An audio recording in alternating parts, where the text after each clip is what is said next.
51 घरकुलांचे आमदार अभिजित पाटील यांच्या हस्ते भूमिपूजन।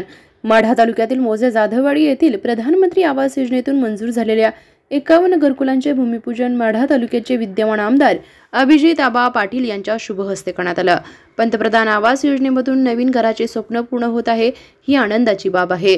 ज्या लोकांना या योजनेचा लाभ मिळाला आहे त्यांनी योग्य पद्धतीने आपले घर बांधून त्याचा उपयोग करावा। तसेच ज्या लोकांना अद्यापपर्यंत या योजनेचा लाभ मिळाला नाही त्यांनी लवकरात लवकर अर्ज करून या योजनेचा लाभ घ्यावा।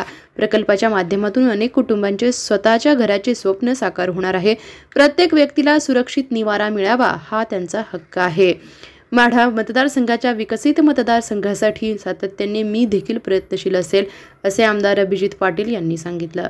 यावेळी सरपंच राहुल जाधव, चेअरमन शिवाजी भाकरे, आनंदाप्पा कानडे, माजी सरपंच वंदना जाधव, डीबीबी बँकेचे चेअरमन भाऊसाहेब महाडिक, बापूसाहेब जाधव, शंभूराजे साठे, आबा साठे, जितू जमदाडे, गणेश साळुंके, दयानंद जाधव, सोमनाथ राऊत, अनिल शिंदे, विजय भाकरे, नवनाथ जाधव, विक्रम जाधव, तानाजी जाधव, प्रकाश उबाळे, सौदागर चव्हाण, सुनील कन्हेरे व सर्व ग्रामस्थ उपस्थित होते।